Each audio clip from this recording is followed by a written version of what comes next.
নিজের মা যে কত স্বার্থপর হতে পারে সেটা এই পর্ব দেখলেই আপনারা বুঝতে পারবেন। মিঠিঝরাতে আজকের পর্বে রায়ের মা রায়কে বলছে, তোর এই পাপের টাকায় আমাদের সংসার চলবে, আমি নেব না তোর টাকা, তুই তোর টাকা নিয়ে যা। এরপরে রায় তার অফিসে চলে যায়। বস তাকে বলে যে আপনি রোজ লেট করে আসেন, আজকেও লেট করে এসছেন, এরকমভাবে থাকলে তো আপনাকে আমি আর রাখতে পারবো না। এই শুনে রাই বলে, আচ্ছা স্যার, ঠিক আছে, আমি ভুল করেছি, আমি আজই রেজিগনেশন লেটারটা আপনাকে দিয়ে দেবো। রেজিগনেশন লেটার কিভাবে লিখতে হয় সেটা জানেন কি?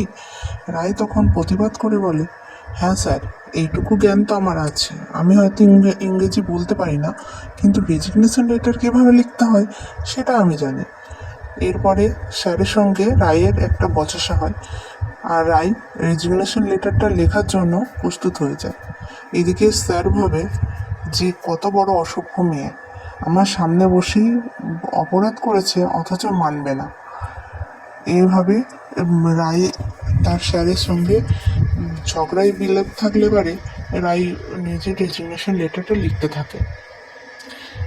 রেজিগনেশন লেটার লেখার সঙ্গে সঙ্গে স্যারের সঙ্গে একটু ঝামেলাও হয়। স্যার রেজিগনেশন লেটারটা পরে ছিঁড়েও ফেলে। এদিকে দেখা যায় রায়ের বোন কলেজে গিয়ে তার স্যারের সঙ্গে বিবাদে লিপ্ত হয়ে যায়। স্যার তাকে দেখেই অপমান করতে শুরু করে, আর ক্লাসের বাকি ছেলেমেয়েরা তো আছেই অপমান করার জন্য। এইভাবে রায়ের বোন তখন ভাবে এই কলেজে আসাটাই তার অপরাধ হয়ে গেছে। স্যারের খোঁজ নিয়েছে বলে এত বড় ইস্যু না করলেও পারত। স্যার মনে মনে ভাবছে, এই মেয়েটা অসহ্য মেয়েটা কেন আমার সামনে আসছে। স্যারের এই কথা শুনে বাকি মেয়েরা সব হাসতে থাকে।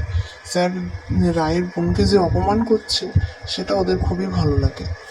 এদিকে রায়ের বোন তখন প্রতিবাদ করে বলে, স্যার, আপনি যদি সব ছেলে মেয়েদের সামনে আমাকে অপমান করতে থাকেন তাহলে আমি এই ক্লাস ছেড়ে চলে যাব। আমি কেন, বাকি সব ছেলেমেয়েরা, আপনি কি সেটাই চান? এর মধ্যে দেখা যায় যে কলেজের এদিকে রায় তার রেজিগনেশন লেটার স্যারকে দিলে স্যার তখনই রায়ের সামনে ছিঁড়ে ফেলে দেয়। আপনি আমাকে রেজিগনেশন দেখাচ্ছেন? আপনার রেজিগনেশন আমি গ্রহণ করছি না, 1 মাস পরে আপনি দেখা করবেন, আপনার রেজিগনেশন আমি নেব কিনা আমি ঠিক করব। রায়ের বোন প্রতিবাদ করে কলেজ ছেড়ে চলে আসে স্যারের সামনে থেকে। এদিকে স্যারের বউ স্যারকে ফোন করার জন্য খুবই বিরক্ত হয়ে যায়, আর স্যার তখন বলে যে আচ্ছা ঠিক আছে, আপনি রায়কে পাঠিয়ে দিন, নতুন যে মেয়েটি জয়েন হয়েছে তাকে পাঠিয়ে দিন। তখন এরপরে দেখা যায় যে কলেজে রায়ের বোন কলেজে স্যারের প্রতিবাদ করে ক্লাসরুম থেকে বেরিয়ে আসার হুমকি দেয়।